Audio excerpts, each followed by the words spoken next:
November the 12th, 2022, the day that I placed my last bet. I'm going to tell you everything that happened from start to finish. I'm going to tell you about how I became addicted to gambling, even though it started off as just a couple of small bets with my friends. But I also want to let you know that no matter what you're going through, whatever reason you might have clicked on this video, it can and will get better. It has been 1,000 days since the last day that I gambled. 1,000.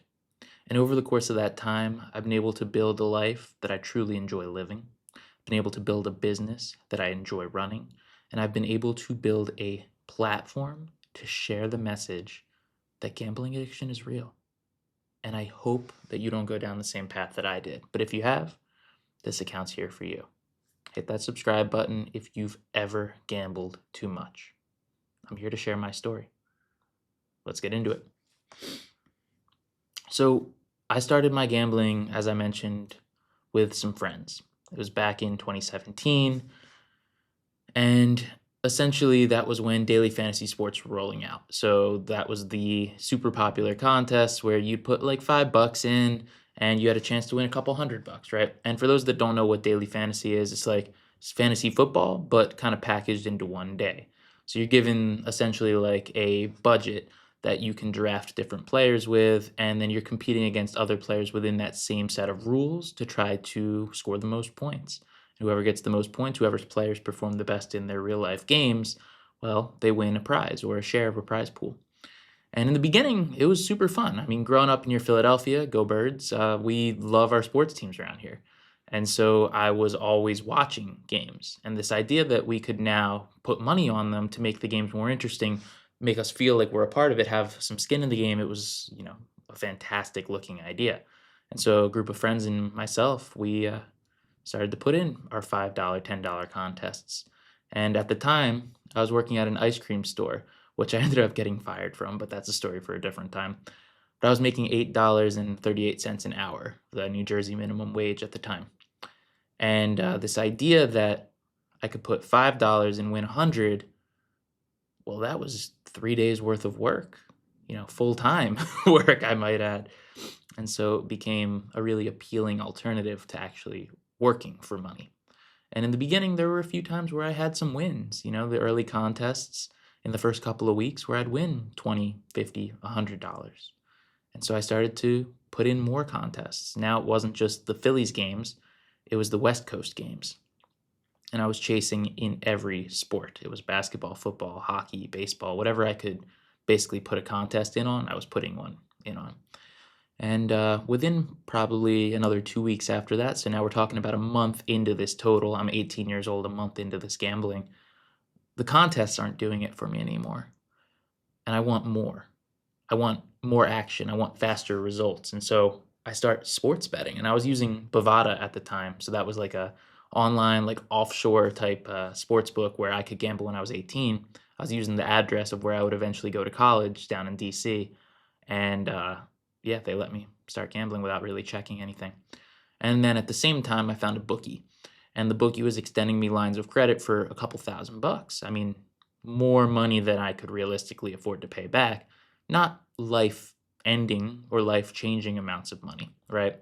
But it was more money than I could afford. But in the beginning, I was winning. And it convinced me of a couple things. First, that you could make money sports betting. Second, that you could get good at this, right? Like if I can figure out how to get better than I already am and I'm winning early on, I can only end up making more, right? Like it's something that I can improve at. Because everywhere else in my life, I thought if I just keep practicing, if I just keep getting better at this, eventually I'm going to become good at it. And that's how I felt about gambling, specifically about sports betting. I thought the more I studied, the more I knew about sports, the more I studied the lines, I'd figure out how to beat the system. Yeah, boy, was I wrong. But so in the beginning, I'm putting in bets on the Warriors.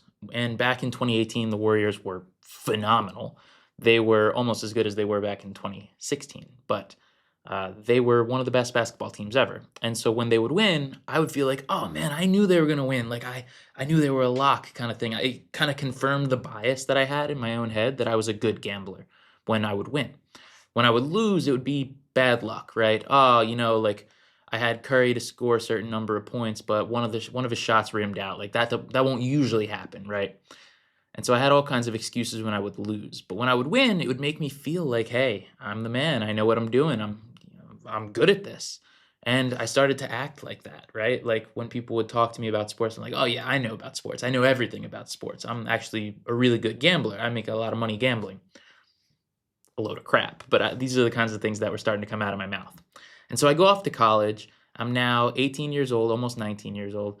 And instead of trying to make friends at school, I just kind of isolate and start gambling. And the people that I do talk to, well, we're talking about sports. We're talking about sports betting.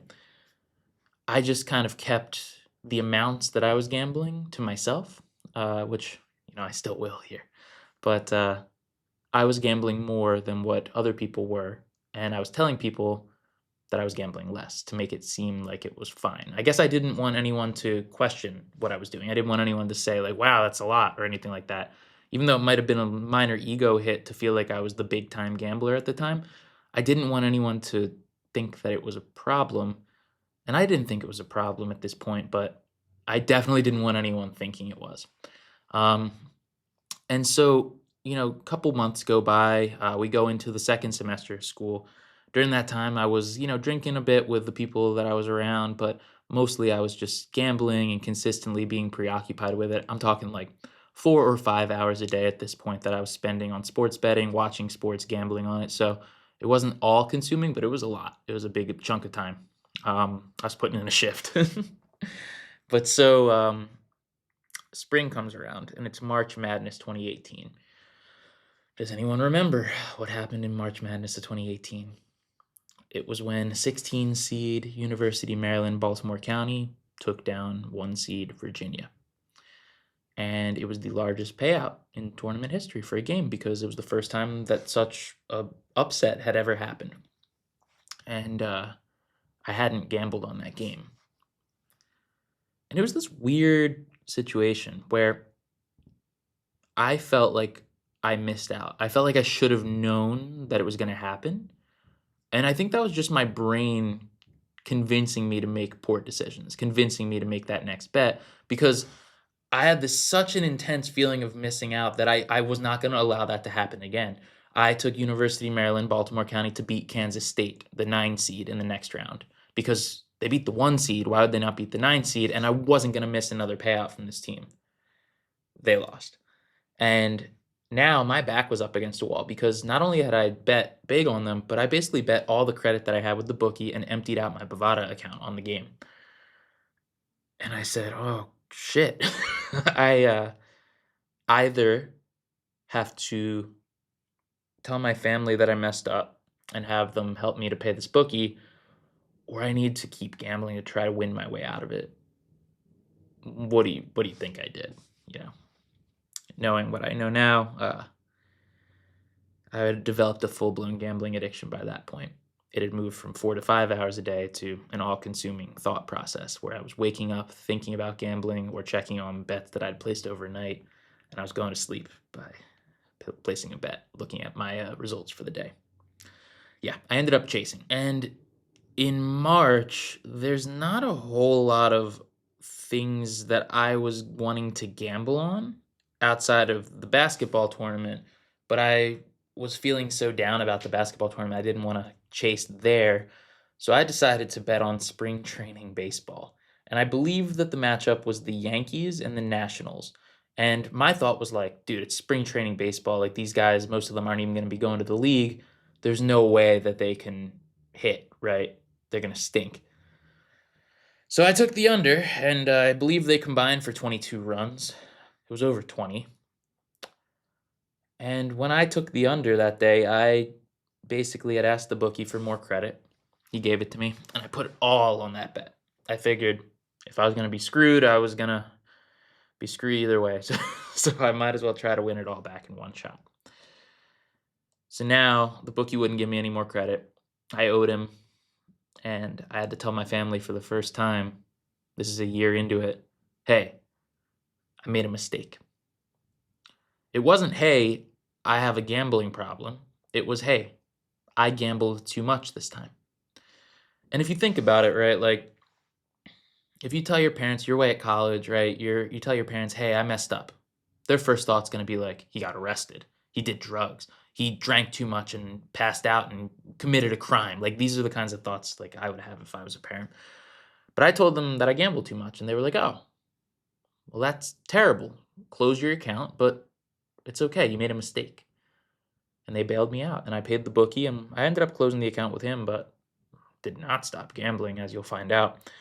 Um, I didn't think that I had a gambling problem. They didn't think I had a gambling problem. They thought I just messed up once, and that it would be fine. So I spent that summer working numerous jobs. I was doing delivery driving jobs. I was a host at Applebee's.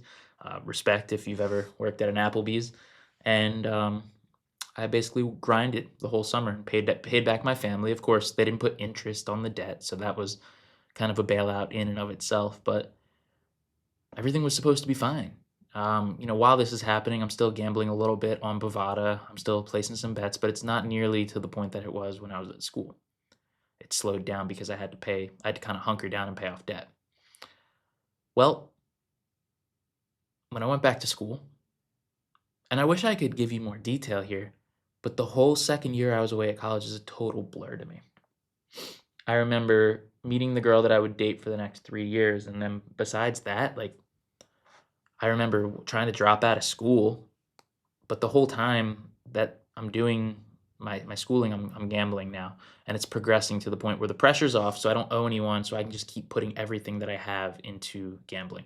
I'm working on campus job, and I'm feeding all that money right into gambling. Everything I had left over from all the grind that I did that summer, feeding it right into gambling. Student loan money, putting it right into gambling. I can't remember anything I learned, anything I did, anyone I talked to basically that entire year. Blur. Winning, losing more, chasing, losing. That year, I would tell my family 2 more times that I went into debt and I needed their help. So now I'm at a total of 3, and I'm not even 21. I'm 20 years old. I tell myself at this point in 2019, I'm depressed. So I start seeing a therapist. I'm feeling anxious. So telling the therapist what's going on.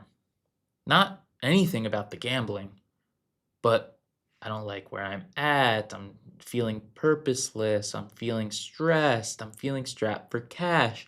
We're not focusing on the gambling. I was depressed and anxious. In his mind, we had to focus on meditation, figure out what kind of trauma I had.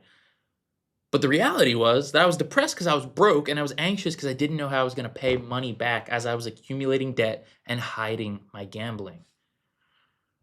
Well, we didn't fix anything in therapy. And I figured that I need to change my environment. I don't like DC. I still don't like DC. But I told myself that was the problem. It wasn't the gambling, it was DC. Let me do a semester abroad. There are 3 options as not having a second language. Option number 1, England in January. Option number 2, Ireland in January. Very cold, very not enjoyable. Option number 3, Sydney, Australia in January, the summer in Australia. Well, I chose Sydney. For those of you that are familiar with Australia, you're probably very familiar with what I'm about to tell you next. But Australia has the highest gambling losses per capita in the world by about double the next country, meaning that more money is lost gambling by each individual citizen in Australia by double than anywhere else on Earth. And it's because Australia has an incredible culture of gambling and drinking. So there's a slot machine in every bar and pub, and there's a sports betting terminal in every pub. And then there's the casino that's allowed to operate 24/7 and serve alcohol 24/7, even though other places had to stop serving alcohol at that time around 1 or 2 in the morning, depending on the day. So I flew New York to San Francisco to Sydney. Took me like 25, 26 hours. And instead of going to the beach, instead of getting something to eat, instead of meeting my roommates, I went to the Star Casino in Sydney as soon as I landed, and I started playing poker. That would be my life for the next 3 months. I went to classes but barely paid attention because I was watching games on my phone that I had bet on in the morning before I got to class. I was spending my nights at the poker table, and I would go to these casinos not with a lot of money. I would go with usually less than you needed to play poker, and I would try to gamble myself up to a bankroll that I could go and sit down on the poker table because I thought that would be different than playing roulette. So 3 months of the same exact cycle. Luckily, at that point, I didn't have any access to credit lines, but I was gambling away 100% of the money that I had. And then I was telling my family I needed more money because I was spending too much studying abroad, and they would wire money over, which would get gambled away. And whenever I would do that, borrow money from people under false pretenses, I wouldn't view it as stealing, even though that's exactly what it was. I would say, I'm going to win so I can pay them back and then have money left over to keep gambling. So it's going to all be fine. I'll pay them back as soon as I win. How many times did I say that over the course of my gambling? So 3 months goes by and then COVID hits. And they say everyone that's not an Australian citizen has to kind of leave. So I had to go home. Flew back to New Jersey, where I was living with my family now in lockdown, quarantine. But right as I was coming back, I turned 21. So when I landed back in New Jersey, Poker Stars was calling my name.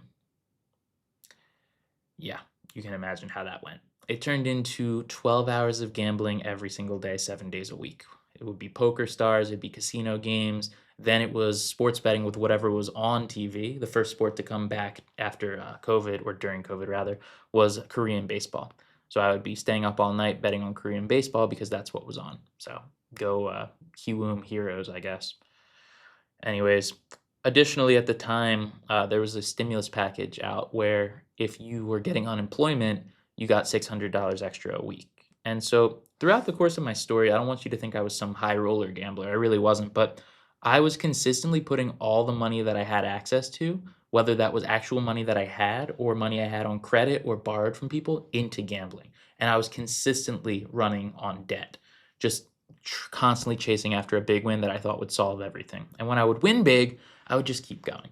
Because by this point, 3 years into the gambling, it was not even about winning anymore. It was about proving that I could win. It was about proving that I was a good gambler, about being purpose, giving me a purpose. Gambling had become my entire life. It had become my purpose. And so this stimulus check allowed me to continuously gamble over and over again.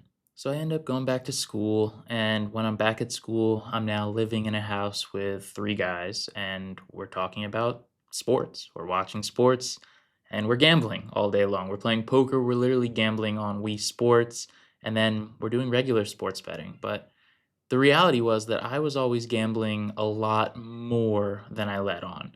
And even at this time, when we were talking about gambling constantly, my friends didn't gamble the way that I was gambling. And so that year of college, which ended up being like junior into senior year, it was kind of like a mishmash because of the way COVID kind of structured things, but it ended up being like fully about gambling.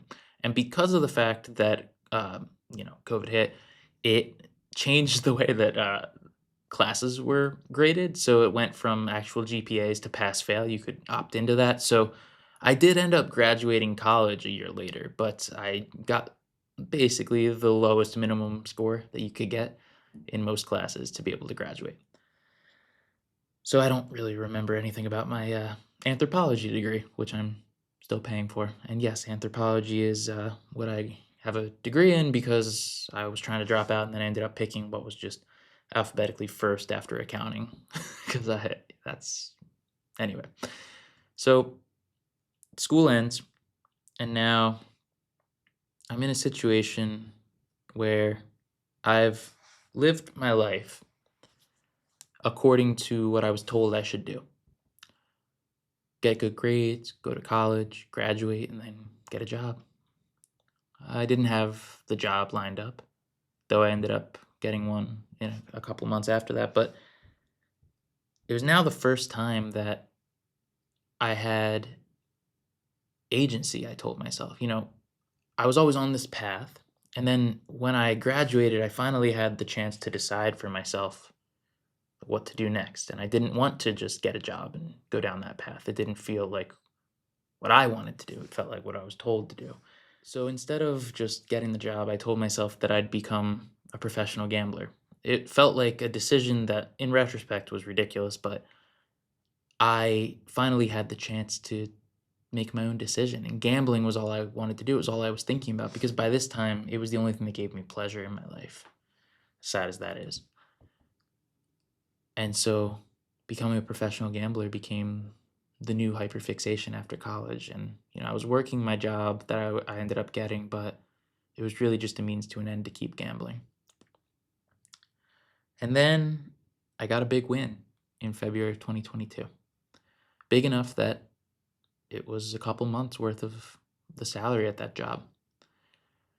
And I'd always told myself when I did get the big win, I'd travel the world. I'd do whatever I wanted. I'd be a big shot. I'd be the boss. And I didn't have to keep working that job, is what I told myself. So I booked a trip to travel the world. I went to Paris. And I thought that would be it. I accomplished what I wanted to accomplish, and now that was my life. Well, it took about 2 hours after landing there before I was on the toilet spinning a slot machine and losing everything that I had. And that was an important day, not because of the loss. The loss isn't what actually got me to change or anything. It was that it was the first time that I stopped and I asked myself, why did you just do that? Because of my gambling. And I didn't have an answer anymore that made sense. Before it was to have a sense of purpose, to travel the world, to do whatever I wanted, to be my own boss, to win big. Now, at that point, I was just gambling because I was used to gambling. And it was just something I was doing on autopilot. So when I came back, I decided to get some help, and I thought that would be it. Flash forward 8 months of going to Gamblers Anonymous meetings, therapy, talking to people about the addiction a little bit, recognizing that I had a gambling addiction. But then I started to feel sorry for myself.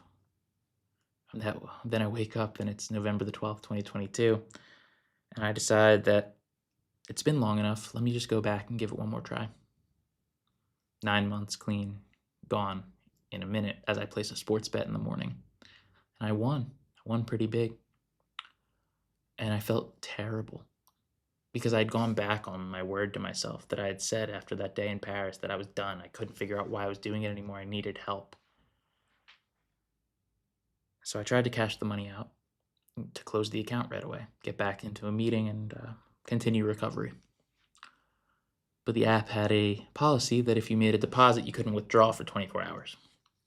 And so I said, that's unacceptable. I need to go to that casino, reason with them at the cashier's desk to pay me out, and then help me close my account there. So I go to the casino. They do not they do not give me the money. They say the same thing the app said, that I have to wait 24 hours. But now it wasn't 9 months since my last bet. It was a couple of hours. And I was in a casino and I was up money. What do you think happened next? I went on a 12-hour gambling binge where I would put myself into debt for the next 6 months, working 80 hours a week. This was the 6th time that I had done this over the course of the 6 years, to the point that I had to work 2 jobs to pay it off. But the loss isn't what stopped me, because that is the last day that I gambled. What happened that actually stopped me? That's why we're talking to each other today. Well, about 8 hours into the session, I'm carrying the money in my pocket. I had taken out 3 cash advances on my credit card that day, and I had all the money as loose bills. And I had it in my pocket with my phone, and 8 hours into the day, I reach into my pocket to grab my phone, and out falls all the money. And I panic, and I'm freaking out. I'm like, I have to pick up all this money really fast. I hope no one saw me. I'm worried I'm going to get robbed, that I left some on the ground. I'm freaking out. I'm sweating. And then I have everything in my hand.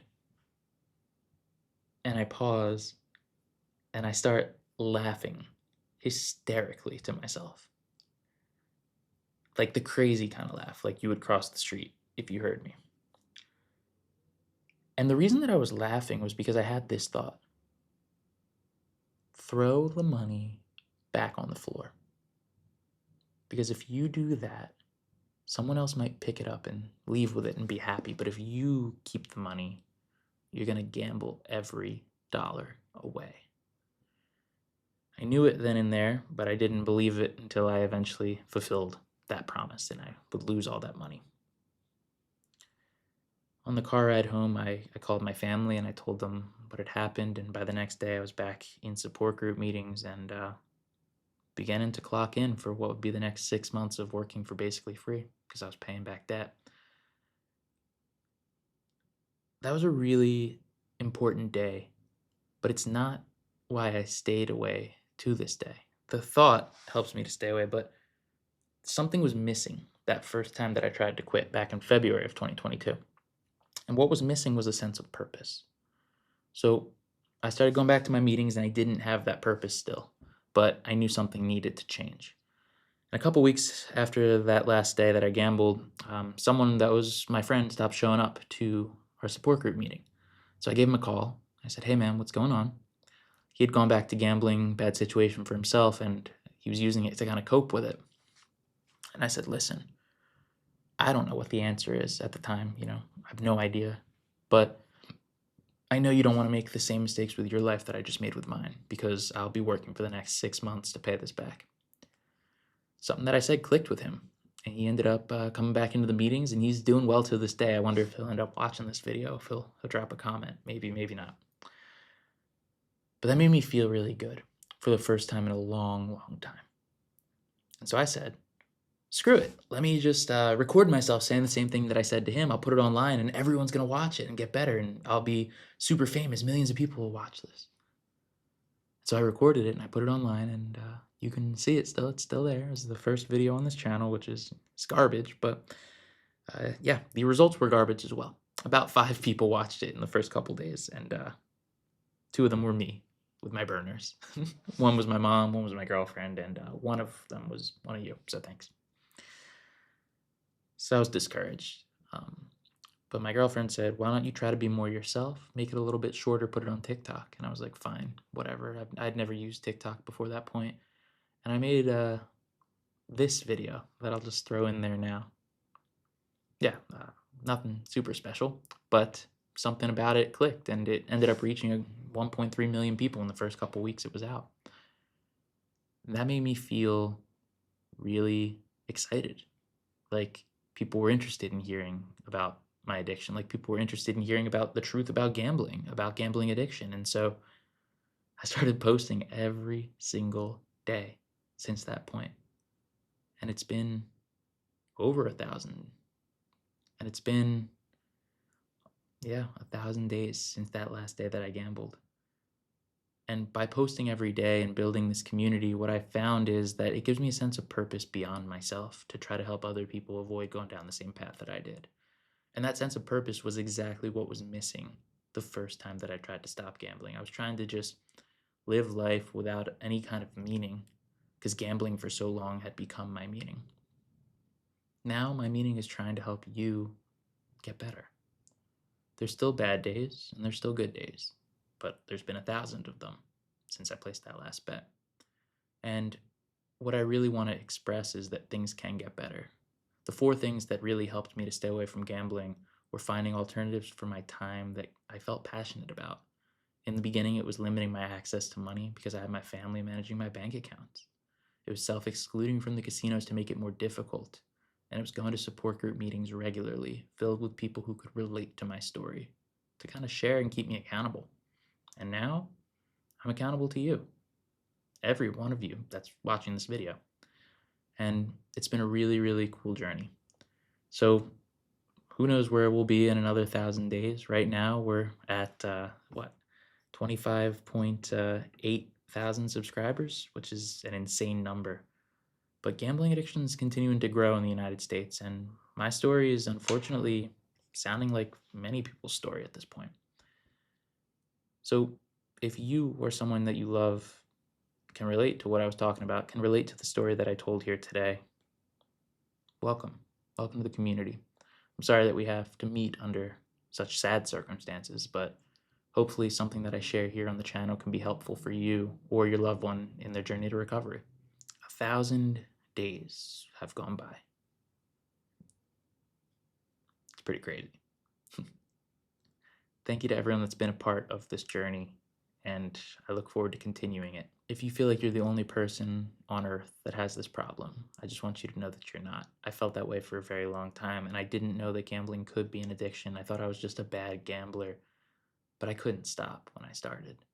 I would gamble for 12 hours a day, and I memorized the soundboard of the slot machine that I was playing on by the time I'd finished. And all that started from $5 bets with my friends.